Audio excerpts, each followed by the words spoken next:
അവർക്ക് കേരളക്സിൻ്റെ പുതിയൊരു വീഡിയോയിലേക്ക് സ്വാഗതം. ഇന്ന് നമ്മൾ നവാ റായ്പൂർ കാണാൻ പോവാണ് കേട്ടോ. അപ്പം ഇപ്പോൾ സമയം ഉച്ചയ്ക്ക് 2 മണി ആയിട്ടുള്ളൂ. നമ്മൾ പോകാൻ പോകുന്നത് നവാ റായ്പൂർ കാണാനാണ്. ഈ വണ്ടിയിലാട്ടോ നമ്മൾ പോകുന്നത്. ഇത് നമ്മളെ അളിയൻ്റെ വണ്ടിയാണ്, ഛത്തീസ്ഗഡ് വണ്ടിയാണ്. ഇപ്പോൾ ഇന്ത്യയിലെ നടുവിലാണെങ്കിലും തമിഴ്നാട് വണ്ടി, പിന്നെ കേരളം വണ്ടി നമ്മൾ തൊട്ടിപ്പുറത്ത് കടന്നുണ്ടായിരുന്നു, ഒരു കോഴിക്കോട് വണ്ടി, ധാരാളം വണ്ടികൾ കാണാം കേട്ടോ. അടൽ നഗർ നവാ റായ്പൂർ എന്ന ഔദ്യോഗികമായി അറിയപ്പെടുന്ന നയാ റായ്പൂർ ഇന്ത്യൻ സംസ്ഥാനമായ ഛത്തീസ്ഗഡിലെ ഒരു ആസൂത്രിത നഗരവും പൂർണ്ണമായും ഗ്രീൻഫീൽഡ് നഗരവും കൂടിയാണ്. ഛത്തീസ്ഗഡിൻ്റെ തലസ്ഥാന നഗരമായ റായ്പൂർ മാറ്റി സ്ഥാപിക്കാൻ ഒരു പദ്ധതി ഇട്ടിട്ടുണ്ടായിരുന്നു. സംസ്ഥാനത്തിൻ്റെ ഭരണസ്ഥാപനമായ ഛത്തീസ്ഗഡ് സർക്കാരാണ് ഇവിടെ സ്ഥിതി ചെയ്യുന്നത്. തലസ്ഥാന നഗരമായ റായ്പൂരിൽ നിന്ന് ഏകദേശം 17 കിലോമീറ്റർ തെക്ക് കിഴക്കായി ദേശീയപാത 53-നും ദേശീയപാത 30-നും ഇടയിലാണ് നഗരം സ്ഥിതി ചെയ്യുന്നത്. സ്വാമി വിവേകാനന്ദ വിമാനത്താവളം റായ്പൂരിനെയും നവാ റായ്പൂരിനെയും വേർതിരിക്കുന്നു. നവാ റായ്പൂരിൽ 17,000 ഹെക്ടർ ലാൻഡ് പൂളുണ്ട്. അതിൽ 41 വില്ലേജുകൾ ഉൾപ്പെടുന്ന അതിൽ തന്നെ 27 വില്ലേജുകൾ നയാ റായ്പൂരിൻ്റെ കേന്ദ്രമാണ്. അതെ, ഇതെല്ലാം ആരംഭിച്ചത് 2000 നവംബർ 1-നാണ്. ഇന്ത്യയുടെ ഏറ്റവും ജനസംഖ്യയുള്ള 17ാമത്തെ സംസ്ഥാനമായ ഛത്തീസ്ഗഡിൻ്റെയും റായ്പൂർ ഈ പുതിയ സംസ്ഥാനത്തിൻ്റെ ഓണററി തലസ്ഥാനമായി മാറി. എന്നിരുന്നാലും അതിൻ്റെ പുരോഗതിയുടെ ഏതാനും വർഷങ്ങൾക്കുള്ളിൽ സമർപ്പിതവും ആധുനികവുമായ അഡ്മിനിസ്ട്രേറ്റീവ് ബ്ലോക്കിൻ്റെ ആവശ്യകത ഛത്തീസ്ഗഡ് മനസ്സിലാക്കി. അതിനാൽ നവീകരണം സ്വീകരിക്കുന്നതിനും സംസ്ഥാനത്തിനൊരു പുതിയ മൂലധനം നൽകുന്നതിനുമുള്ള ശ്രമത്തിൽ ഒരു സംയോജിത സ്മാർട്ട് നഗരത്തിനായുള്ള വികസന പദ്ധതി ഉപരിതലത്തിലെത്തി. പഴയ നഗരപ്രദേശത്തിൻ്റെ തെക്ക് കിഴക്ക് 17 കിലോമീറ്റർ അകലെയുള്ള അദൽ നഗർ ANVP-യുടെ പദ്ധതി ഉപരിതലത്തിലെത്തി. പിന്നെ അത് ANVP-യുടെ കൈകളിലൂടെ രൂപം കൊള്ളാനും തുടങ്ങി. ഇന്ത്യയിലെ ഏറ്റവും മികച്ച സ്മാർട്ട് നഗരങ്ങളിലൊന്നായ അടൽ നഗറിനെ മാറ്റാനുള്ള ശ്രമത്തിൽ NRDO ഒരു CBD ആശയം തിരഞ്ഞെടുക്കുന്നു. ഈ സെൻട്രൽ ബിസിനസ് ഡിസ്ട്രിക്ട് സമീപനം എളുപ്പത്തിലുള്ള പ്രവേശനം ഉറപ്പാക്കുന്ന ഓരോ മേഖലയിലും സമർപ്പിത വാണിജ്യ കേന്ദ്രങ്ങളും smart LED lighting saving power ഗണ്യമായ സേവനങ്ങളും അൾട്രാ ആസൂത്രിതവും അത്യാധുനികവുമായ റോഡുകൾ ഉൾപ്പെടെയുള്ള പദ്ധതികളാണ് ഇവർ മുന്നോട്ട് വെച്ചത്. ഒരു CBD സമീപനം ഉൾപ്പെടുത്തുന്നതിൻ്റെ ഏറ്റവും വലിയ വശം ഒരു സമർപ്പിത IT ഹബ്ബ് സ്ഥാപിക്കുക എന്നതാണ്. ലോകമെമ്പാടുള്ള എല്ലാ പ്രധാന NNCIT മേഖലകളെയും ക്ഷണിക്കുകയാണ് ANVP ലക്ഷ്യമിടുന്നത്. ഒരു റെസിഡൻഷ്യൽ ഏരിയയുമായി ബന്ധപ്പെട്ട് മറ്റുള്ളവരെ അപേക്ഷിച്ച് ഉചിതമായ തിരഞ്ഞെടുപ്പുമായി മാറുന്ന നിരവധി വശങ്ങൾ കണക്കിലെടുത്താണ് ANVP അദൽ നഗർ വികസിപ്പിച്ചിരിക്കുന്നത്. പവർ ലഭ്യത, ഡ്രെയിനേജ് സിസ്റ്റം, ജലവിതരണം, ആശയവിനിമയങ്ങൾ, ആരോഗ്യ സംരക്ഷണ കാര്യങ്ങൾ തുടങ്ങിയുള്ള നിരവധി ആശയങ്ങളാണ് ഗവൺമെൻറ് മുമ്പിലേക്ക് കൊണ്ടുവന്നിരിക്കുന്നത്. നിങ്ങൾക്ക് നവാ റായ്പൂരിനെ കുറിച്ച് കുറച്ചെങ്കിലും മനസ്സിലായെന്ന് വിശ്വസിക്കുന്നു. ഏതായാലും ബാക്കി വീഡിയോയിലേക്ക് പോവാം. അപ്പോൾ അതാണ്ട് ഈ കാണുന്ന കേട്ടോ 6 വഴിയാണ് നമ്മളിങ്ങനെ പോയിക്കൊണ്ടിരിക്കുകയാണ് കേട്ടോ. ഈ കാണുന്ന പോലെ നമ്മൾ കഴിഞ്ഞ വീഡിയോ പറഞ്ഞ പോലെ എല്ലായിടത്തും 6 വഴിയാണ്. പിന്നെ ഇതാ ഈ കാണുന്ന പോലെ എല്ലായിടത്തും പശുക്കളാട്ടോ നമ്മൾ റോഡിൽ പോകുമ്പം. അപ്പോൾ നമ്മളെ സെക്ടർ 30 എന്ന് പറഞ്ഞ സ്ഥലത്താണ് നിൽക്കുന്നത്. അതുകൊണ്ട് തന്നെ എന്താണെന്ന് വെച്ചിട്ടുണ്ടെങ്കിൽ ഈ ഭാഗത്ത് IIM മാത്രമേ ഉള്ളൂ. പിന്നെ അതായത് വലിയ വലിയ ഇൻഡസ്ട്രിയൽ ഏരിയകളൊക്കെ വളരെയധികം കുറവാണ്. പിന്നെ ഈ പറഞ്ഞ പോലെ ഇപ്പം ഞാൻ ഈ സ്കൂട്ടർ എടുക്കാൻ കാരണം എന്താണെന്ന് വെച്ചിട്ടുണ്ടെങ്കിൽ നമുക്ക് നടക്കാനുള്ള ദൂരമല്ല, 4 കിലോമീറ്ററോളം ഉണ്ട് ഇവിടെ. പിന്നെ ഓട്ടോറിക്ഷ മറ്റോ ഒന്നും കിട്ടാനുമില്ല. പിന്നെ എന്താ ചെയ്യാനാ?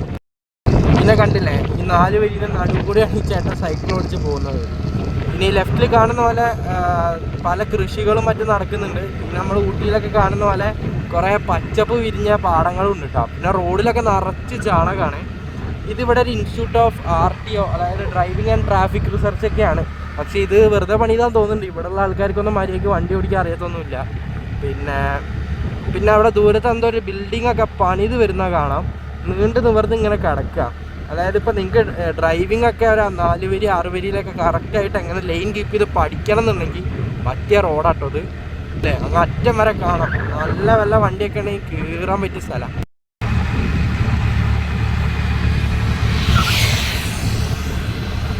പച്ച പരവതാനി വിരിച്ചിരിക്കുന്ന പോലെയാണ് കേട്ടോ. ദൂരത്ത് പല ഗ്രാമങ്ങളും കാണാം. ഇതൊക്കെ നവാ റായ്പൂരിൻ്റെ പുറം ഭാഗങ്ങളാണ്. നമ്മളിപ്പോൾ പോകുന്നത് നവാ റായ്പൂരിൻ്റെ ഉള്ളിലൂടെയാണ് കേട്ടോ. ആ ദൂരത്ത് കാണുന്ന 2 ബിൽഡിംഗ് നമ്മൾ ശ്രദ്ധിച്ചു കഴിഞ്ഞാൽ കാണാം, അതാണ് ഇവിടുത്തെ IIM. അപ്പോൾ എത്ര ഐസൊലേറ്റഡ് ആയിട്ടുള്ള ഒരു IIM ആണെന്ന് നിങ്ങൾ വിചാരിച്ചു നോക്കും. നമ്മുടെ കേരളത്തിൽ ഇപ്പോൾ കുന്നംകുളത്ത് ഒരു IIM ഉണ്ട്. പക്ഷേ അതിനടുത്ത് എന്തൊക്കെ സൗകര്യങ്ങളും എത്രയൊക്കെ സ്ഥാപനങ്ങളും മറ്റും ഉണ്ട്. ഇവിടെ ഒന്നും ബിസിനസ്സിന് ഇൻവെസ്റ്റ് ചെയ്യാൻ ആരും ഇല്ല എന്നാണ് എനിക്ക് മനസ്സിലായത്. അല്ലെങ്കിൽ ഗവൺമെൻറ് അതിന് സപ്പോർട്ട് ചെയ്യുന്നുണ്ടാവില്ല. അപ്പോൾ അതൊരു ഇന്ത്യൻ ഇൻസ്റ്റിറ്റ്യൂട്ട് ഓഫ് മാനേജ്മെൻറ്റാന്ന് പറഞ്ഞാൽ നിങ്ങൾ വിശ്വസിക്കും. ഇതിൻ്റെ ഉള്ളിലുള്ളത് ആ കാണുന്ന കേട്ടോ IIM-ൻ്റെ മെയിൻ ബിൽഡിങ്. നമ്മളിപ്പോൾ റോഡ് സൈഡിലാണ്. ഇവിടുന്ന് നേരെ പോയ ചരിയ എന്ന് പറഞ്ഞ ഒരു സ്ഥലത്തൊന്നതിൽ എഴുതിയിട്ടുണ്ട്. IIMൻ്റെ ഒരു ബോർഡ് കാണാം ലെഫ്റ്റിലേക്ക് പോയാൽ. പിന്നെ ഈ നടന്നു വരുന്ന പല ആൾക്കാരും ഇവിടുത്തെ സ്റ്റുഡൻസും ഫാക്കൽറ്റീസും തന്നെ ആയിരിക്കണം. ആ കാണുന്നതൊക്കെ നമ്മുടെ റായ്പൂർ സിറ്റീൻ്റെ ഭാഗങ്ങളാണ്, നവാ റായ്പൂരിൻ്റെ ഓരോ ഭാഗങ്ങളാണ്. ഈ ഫുൾ മതിൽ കാണുന്നത് ഇവിടെ IIMൻ്റെ ആണ് കേട്ടോ. ഈ കാണുന്നതാണ് IIM റായ്പൂർ. പിന്നെ കുറച്ച് സ്റ്റുഡൻസൊക്കെ അവിടെ നടന്നു വരുന്ന കാണാം. ഇത് കംപ്ലീറ്റ്ലി അവരുടെ സ്ഥലമാണ്, സെൻട്രൽ ഗവൺമെൻറ് ഏറ്റെടുത്തിരിക്കുന്നത്. പക്ഷേ ഇവിടെ ഡെവലപ്മെൻറ്റ് അടുത്തൊരു ചായക്കടയോ ഒന്നും കാണാനില്ല കേട്ടോ. ഇതിൻ്റെ ഉള്ളിൽ പക്ഷേ അടിപൊളി ക്യാമ്പസാണെന്ന് കേട്ടു. ഞാൻ ഒരു വട്ടം ഇതിൽ വിസിറ്റ് ചെയ്തിട്ടുണ്ട്. നല്ല ഫാക്കൽറ്റീസും ഫെസിലിറ്റീസും അവരെ പഠിപ്പിക്കുന്ന മെത്തേഡൊക്കെ കിടിലാന്ന് പറഞ്ഞു.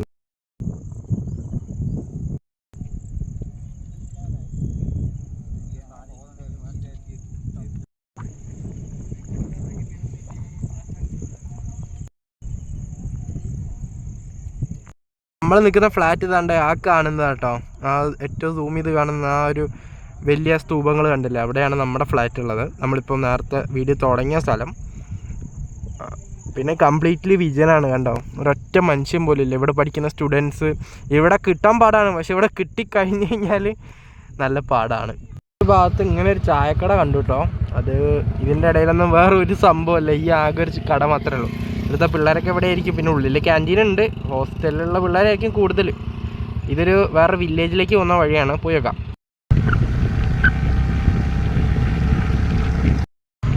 നമ്മൾ ഈ റോഡ് ഇങ്ങനെ പോകുമ്പം നമ്മൾ ആക്ച്വലി മസനഗുഡി വഴി ഊട്ടി പോകുമ്പോൾ കാണുന്ന വിശ്വസിച്ചില്ലേ, അതേ സംഭവം കുറച്ചും കൂടെ ഉണങ്ങിയ പ്രതലത്തിൽ എങ്ങനെ ഉണ്ടാവും അതേപോലെ തന്നെ കേട്ടോ. ചുറ്റും പച്ച പുല്ലാണ്. നമ്മുടെ ഗുണ്ടൽപേട്ടൊക്കെയുള്ള പല സ്ഥലങ്ങളില്ലേ കർണാടക, നമുക്ക് ജയിക്കാൻ പറ്റുന്ന സ്ഥലമായിട്ട് പറഞ്ഞാൽ നാട്ടിൽ നിന്ന് പോകുമ്പം അവിടെയൊക്കെ കാണുന്ന കാഴ്ചകളായിട്ട് സമാന്തരമായ കാഴ്ചകളാണ് ഇവിടെ കാണുന്നത്. പലപ്പോഴും ഒരു ബൈക്കുമായിട്ട് അങ്ങോട്ടും പോകും. പിന്നെ ചുറ്റും ഇതേപോലുള്ള സ്ഥലങ്ങൾ. പലർക്കും സംശയം ഉണ്ടാവും ഇതൊന്നും മാവോയിസ്റ്റ് ആക്രമണമുള്ള സ്ഥലമാണോ എന്ന്. സത്യം പറഞ്ഞാൽ എനിക്കറിയില്ല കേട്ടോ. പക്ഷേ കേൾവിയുള്ള സംഭവം എന്താണെന്ന് വെച്ചിട്ടുണ്ടെങ്കിൽ, അതായത് ഈ ഛത്തീസ്ഗഡിലെ പല ഭാഗങ്ങളിൽ മാവോയിസ്റ്റ് ആക്രമണം നടക്കുന്നുണ്ട്. ഇവൻ ട്രെയിനിലൊക്കെ പോകുമ്പോൾ ഷട്ടറുകളൊക്കെ താഴ്ത്തിടാനും മറ്റും പറയുന്നതൊക്കെ കേൾക്കാം.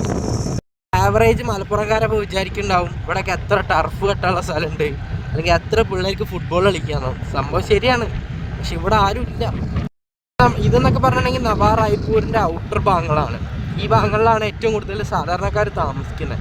ഇവൻ നവാ റായ്പൂർ പോലും ധാരാളം ആൾക്കാർ താമസിച്ചിരുന്നെങ്കിലും അവരൊക്കെ മാറി വേറൊരു സ്ഥലത്തേക്ക് ഗവൺമെൻറ് മാറ്റിയതിന് ശേഷമാണ് അവിടെ നവാ റായ്പൂർ എന്ന് പറഞ്ഞ് വന്നത്. പക്ഷെ അങ്ങനെ മാറിയപ്പോൾ എന്തായെന്ന് വെച്ചിട്ടുണ്ടെങ്കിൽ ഇവരുടെ ഒരു മൊത്തത്തിലൊരു സൈക്കിള് മാറിയിരുന്നു. അതുകൊണ്ട് തന്നെ അത് വളരെ ആയിക്കാണ് അവർക്ക്. ഏതായാലും അവർക്ക് വേണ്ടി മാറി തന്നെ വേറെ സ്ഥലങ്ങളിലേക്ക് ഇവരെ മാറി താമസിപ്പിക്കേണ്ടി വന്നതുകൊണ്ട് തന്നെ അത് ഈ ഭാഗങ്ങളിലൊക്കെ ആയിട്ടാണ് അവരെ മാറി താമസിപ്പിക്കുന്നത്. അങ്ങനെ പോകുമ്പം എന്തിനോ വേണ്ടി ഒരു യൂസ്ലെസ് ലാൻഡ് എന്നൊക്കെ പറയുന്ന പോലെ നമുക്ക് കാണാം. പിന്നെ ലാൻഡ് ഓണർ ഉണ്ടാക്കി വെച്ച സാധനങ്ങളായിരിക്കുന്നത്. പിന്നെ ഇവിടെയൊക്കെ പുതിയതായിട്ട് എന്തൊക്കെയോ വരുന്നുണ്ടാവും, എന്തൊക്കെയോ കെട്ടി ഉണ്ടാക്കുന്നുണ്ട്. പിന്നെ ഈ ചുറ്റും കാണുന്ന പലയിടങ്ങളിലും മലയും മറ്റും കാണാം. പക്ഷേ ഇതൊക്കെ പ്ലെയിൻ ലാൻഡാട്ടോ. ഞാൻ കുറേ കാലത്തിന് ശേഷം കേട്ടോ ഈ സ്കൂട്ടർ ഓടിക്കുന്നത്. സത്യം പറഞ്ഞാൽ ലൈസൻസ് കിട്ടിയിട്ട് 2 പ്രാവശ്യം ഓടിച്ചുള്ളൂ. പിന്നെ ഇതാണ് ഉപയോഗിക്കുന്നത്. അപ്പോൾ ആദ്യമൊക്കെ കുറേ തപ്പിപ്പിടുത്തുണ്ടായിരുന്നു, പിന്നെ റെഡിയായി. പിന്നെ നമ്മൾ സൈക്കിളിലാണല്ലോ കൂടുതൽ സവാരി, അതുകൊണ്ട് അധികം കുറേ ആയി എടുത്തിട്ട്. പിന്നെ നമുക്ക് നല്ല കൂടി തന്നെ വരുന്നത് കാലയൊക്കെ കുലുക്കുകയും അവരും പറഞ്ഞിട്ട് കാര്യമില്ല. പിന്നെ കുറച്ച് പിള്ളേർ സ്കൂളൊക്കെ വിട്ട് വരുന്നത് കാണാം. ഓരോ സ്ഥലത്തെത്തുമ്പോൾ ഓരോ പോലെയാണ്. ഇനി ഇവിടെയുള്ള വീടുകളും മറ്റും ഞാൻ കാണിച്ചു തരാം. പിന്നെ ഇവിടെയുള്ള വീടുകൾ കണ്ടോ, പലതും മണ്ണുകൊണ്ട് ഉണ്ടാക്കിയിരിക്കുന്നതാണ്. നമ്മൾ ഈ സിനിമ സെറ്റിലൊക്കെ കാണില്ലേ, നമ്മളെ കേരളത്തിൽ ഇങ്ങനെയുള്ള വീടുകൾ കാണാൻ വല്ല സിനിമ സെറ്റിൽ തന്നെ പോകണം, അല്ലാതാണെന്ന് തോന്നുന്നില്ല. പിന്നെ കുറേയൊക്കെ വീട് പൊടിച്ച് അവിടെ വേറെ കൃഷി തുടങ്ങിയ സ്ഥലങ്ങൾ കാണാം. ഇപ്പം അടുത്തൊരു സ്ഥലത്തേക്കാണ് നമ്മൾ വന്നെത്തിയിരിക്കുന്നത്. അതായത് അടുത്തൊരു ഗ്രാമത്തിലേക്കാണ്. ഇത് ഗ്രാമങ്ങൾ തമ്മിൽ കണക്ട് ചെയ്യുന്ന സ്ഥലമാണ് കേട്ടോ. ഈ സ്ഥലത്തിൻ്റെ പേരാണ് കുരുവാണോ കുറുവാണോ അതിന് കറക്റ്റ് പ്രൊണൗൺസിയേഷൻ അറിയില്ല. നമ്മുടെ നാട്ടിൽ കുരു. പിന്നെ ഒരു ചേച്ചി തലയിൽ എന്തോ വെച്ച് പോകുന്ന കാണാം, പണിക്ക് പോകുന്നതായിരിക്കണം. ഇതേപോലെയുള്ള നമ്മൾ തമിഴ്നാട്ടിലൊക്കെ കാണുന്ന പോലത്തെ വളരെ ചെറിയ മറ്റേ ബൈക്കില്ലേ, പവറില്ലാത്ത, അത് അങ്ങോട്ടും ഇങ്ങോട്ടും പോകുന്ന കാണാം. TVSൻ്റെ മറ്റേ ചെറിയ സാധനമല്ലേ അത്, കുരു എന്ന് പറഞ്ഞ സ്ഥലത്ത് ദൂരത്തെ വശം നമുക്ക് എന്തോ ഒരു വലിയ ബിൽഡിങ് കാണാം കേട്ടോ. എനിക്കറിയില്ല ഇവിടുത്തെ ഏതോ മാളാണോ എന്താ അറിയില്ല. ചാപ്പാരൻ കടുവ തറു എന്തോ കുരുവാണ് ഇപ്പോൾ നമ്മളെത്തിയ സ്ഥലം.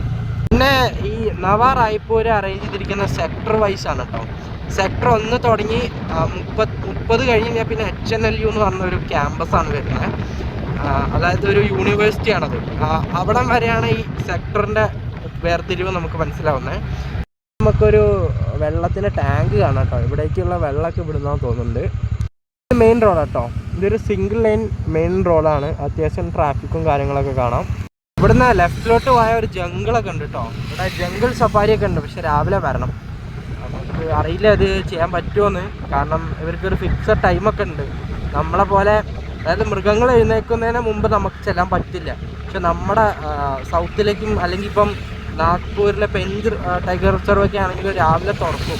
പക്ഷെ ഇവിടെ അങ്ങനെയല്ല, മടിയന്മാരാണ്. ഇപ്പം നമ്മൾ ഖണ്ഡുവ എന്ന് പറഞ്ഞൊരു സ്ഥലത്തിരിക്കുക കേട്ടോ. ഇത് സത്യം പറഞ്ഞാൽ എനിക്ക് ഇവിടുത്തെ മാപ്പൊന്നും കറക്റ്റ് അറിയില്ല. നമ്മളെവിടെ നിൽക്കുന്നതെന്ന് മാത്രമേ എനിക്കറിയുള്ളൂ. കാരണം ഞാൻ ഇവിടെ വന്നിട്ട് 2-3 ദിവസമായിട്ടുള്ളൂ.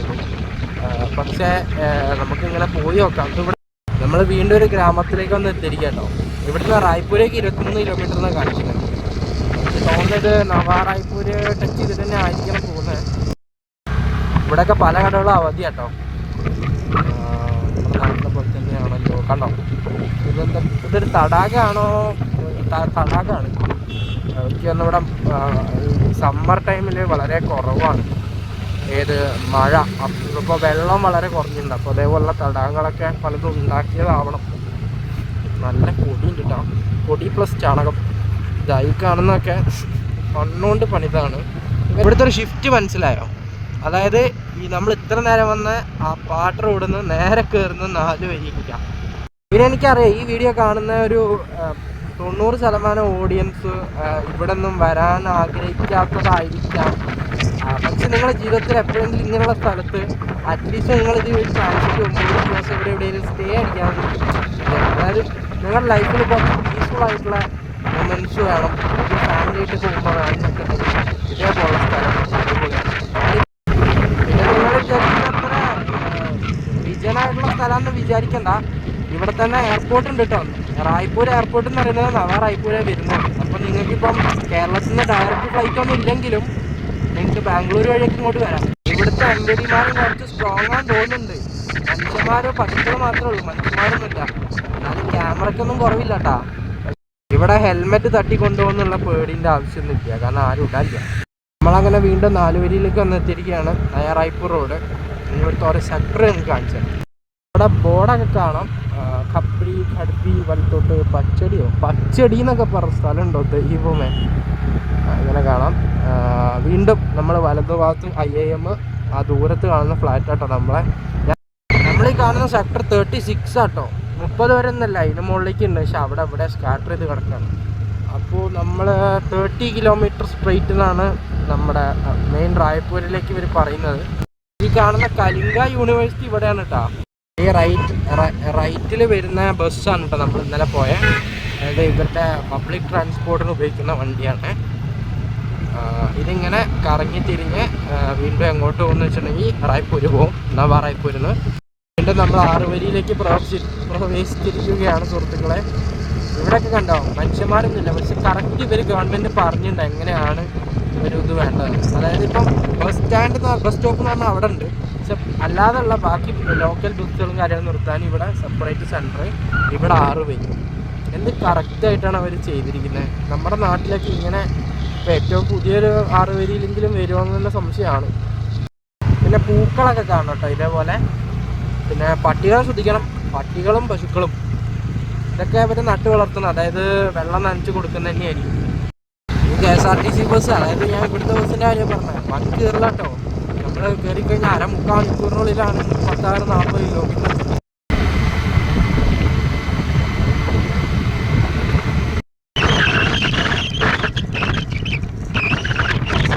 നവാ റായ്പൂർ 2 പെട്രോൾ പമ്പ് കാണാം. ആ കാണുന്ന ദൂരത്ത് ഒരെണ്ണം കണ്ടോ, അതും പിന്നെ വേറെ ഏതോ ഒന്നുണ്ടെന്നാണ് അളിയൻ പറഞ്ഞത്. ആകെ 2 പമ്പ്.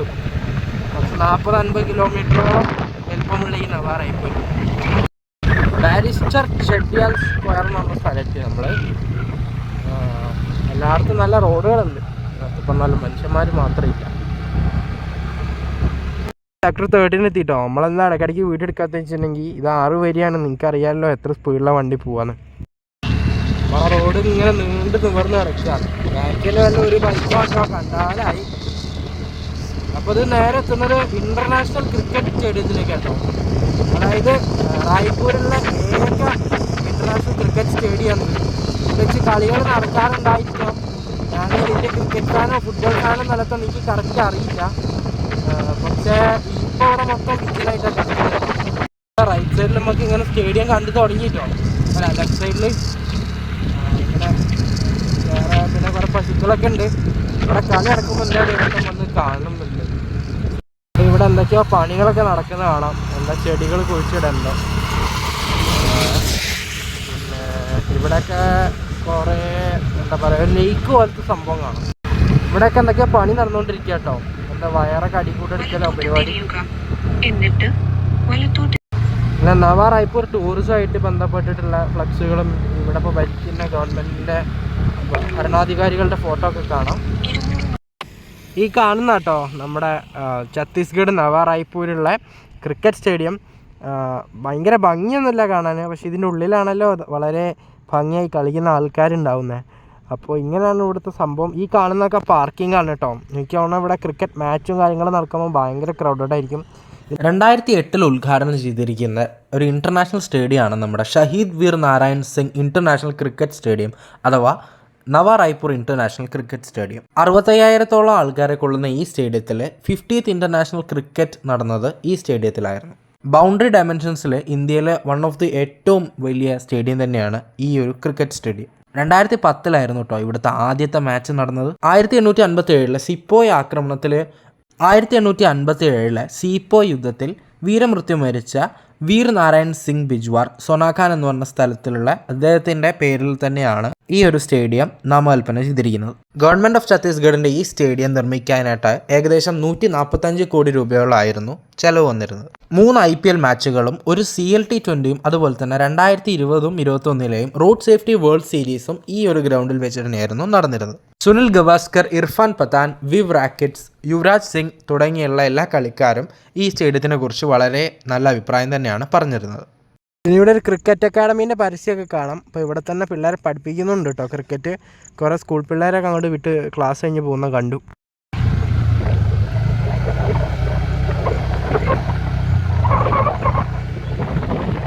ഇത് കാണുന്ന കേട്ടോ ഒരു ഗേറ്റ്. ഇത് ഗേറ്റ് നമ്പർ 13 ഇവിടെ കുറേ പ്രതിമകളും കാര്യങ്ങളൊക്കെ ഉണ്ടാക്കി വെച്ചിരിക്കുന്നത് കാണാം. കുറേ പേര് ക്രിക്കറ്റ് കളിക്കുന്നതിൻ്റെ. പിന്നെ നമ്മുടെ ഫ്രണ്ടിൽ ഗൗതം ഗംഭീറിനെ മറ്റോ ഫോട്ടോ അവിടെ ഉണ്ട് കേട്ടോ. ഇതാണ് ഗേറ്റ് നമ്പർ 2 കേട്ടോ. ഇതിൻ്റെ അടിയിലൂടെയാണ് ശരിക്കും പ്ലെയേഴ്സ് ഉള്ളിലേക്ക് പോകലുണ്ടാവുക. അവിടെ പിന്നെ റെസ്റ്റ് റൂമും കാര്യങ്ങളൊക്കെ താഴെ കാണാം. ഇതിൻ്റെ ഉള്ളിലേക്ക് ഇപ്പോൾ കറൻ്റ് നമുക്ക് കയറാനുള്ള പെർമിഷൻ ഇല്ല. പക്ഷേ ഇതിൻ്റെ ഈ ഏറ്റവും അടിയത്തെ ഫ്ലോറിൻ്റെ ഉള്ളിൽ കൂടിയാണ് പ്ലെയേഴ്സൊക്കെ കളിക്കളത്തിലേക്ക് ഇറങ്ങുന്നത്. വിശാലമായ പാർക്കിംഗ് ഗ്രൗണ്ട് ആട്ടോ ഇവിടെ. ഇഷ്ടം പോലെ എനിക്ക് തോന്നുന്നത് 10,000-2000 വണ്ടികൾക്ക് സുഖമായിട്ട് ഇവിടെ ഇടാം. എന്നാലേ ഈ കറക്റ്റ് സ്റ്റേഡിയത്തിൻ്റെ ഉള്ളിൽ പോയിട്ട് കളിയാണ് അതൊരു വളരെ ഡിഫറെൻറ്റ് എക്സ്പീരിയൻസ്. നമ്മൾ TV കാണുന്ന പോലെ അടുത്ത് സത്യം പറഞ്ഞാൽ TV കാണുന്നതാണ് ഏറ്റവും കൺവീനിയൻറ്റ്. നമുക്ക് കളി കാണാനൊക്കെ കൺവീനിയൻ്റാണ്. പക്ഷേ ശരിക്കും സ്റ്റേഡിയത്തിൽ പോയി ആ ഒരു ആരവത്തിൻ്റെ ഉള്ളിലിരുന്ന് കാണണം. അത് കിടിലൻ എക്സ്പീരിയൻസ് ആവും. പിന്നെ ഇവിടെ BSF ക്യാമ്പ് 600 മീറ്റർ എന്ന് പറഞ്ഞൊരു ബോർഡുണ്ട്. ഇവിടെ തന്നെ ഒരു ബോർഡർ സെക്യൂരിറ്റി ഫോഴ്സിൻ്റെ ക്യാമ്പ് ഉണ്ട്. ഞാൻ നേരത്തെ പറഞ്ഞ പോലെ തന്നെ ധാരാളം പ്രശ്നങ്ങൾ നടക്കുന്നതുകൊണ്ട് തന്നെ ഇവിടെ സെക്യൂരിറ്റി ആംഡ് ഫോഴ്സ് കാര്യങ്ങളൊക്കെ വളരെയധികം എഫിഷ്യൻ്റായിട്ട് വർക്ക് ചെയ്യുന്നൊരു സ്ഥലമാണ്. അപ്പോൾ ഇത്രയൊക്കെ തന്നെയാണ് നമ്മുടെ റായ്പൂരിൻ്റെ ചത്ത സിറ്റി കാഴ്ചകൾ എന്ന് വേണമെങ്കിൽ പറയും. കാരണം ഈ വീഡിയോയിൽ തന്നെ നിങ്ങൾ ആക്റ്റീവായിട്ട് കണ്ട ആൾ ഞാൻ മാത്രമേ ഉണ്ടാവുള്ളൂ. സോ അങ്ങനെയാണ് ഇവിടെ. ഇത് ഇന്നും ഇന്നലെ ആയിട്ട് തുടങ്ങിയതല്ല. ഇവിടെ ഇങ്ങനെ കാലങ്ങളായിട്ട് ഇവിടെ എങ്ങനെയാണ്. അപ്പോൾ ഇതിലിപ്പോൾ മാറ്റാൻ നമുക്ക് എന്താ ചെയ്യാന്ന് പറയാൻ പറ്റില്ല. അവിടെ വലതുഭാഗത്ത് നേരെ ഒരു വലിയ സ്തൂപം കാണാം. ഈ റോഡ് ഇങ്ങനെ പോകുന്നുണ്ട്. നമ്മളേതായാലും വന്ന വഴി പോലെ സെക്ടർ 30 നമുക്ക് പോകാൻ പറ്റുള്ളൂ. ഒരാൾ വണ്ടിയിൽ ഡോറൊക്കെ തുറന്ന് തുപ്പുന്നുണ്ട് കേട്ടോ. ഓടുന്ന വണ്ടിയിൽ അയാൾ തുപ്പിയത് ആ റോഡിൽ കാണുന്നു. അങ്ങനെയൊക്കെ പല കാഴ്ചകളും കാണാം. വ്യത്യസ്തമല്ലേ ഗൈസ്. അപ്പോൾ പതിവ് പോലെ ഈ വീഡിയോ എല്ലാവർക്കും ഇഷ്ടമായി വിചാരിക്കുന്നു. ഇഷ്ടപ്പെട്ടെങ്കിൽ ലൈക്ക് ചെയ്യുക. പിന്നെ ഇഷ്ടപ്പെട്ടില്ലെങ്കിൽ എന്തുകൊണ്ട് ഇഷ്ടപ്പെട്ടില്ല എന്ന് കമൻറ്റ് ചെയ്യുക. അടുത്ത വീഡിയോ കാണാം. അതുവരെ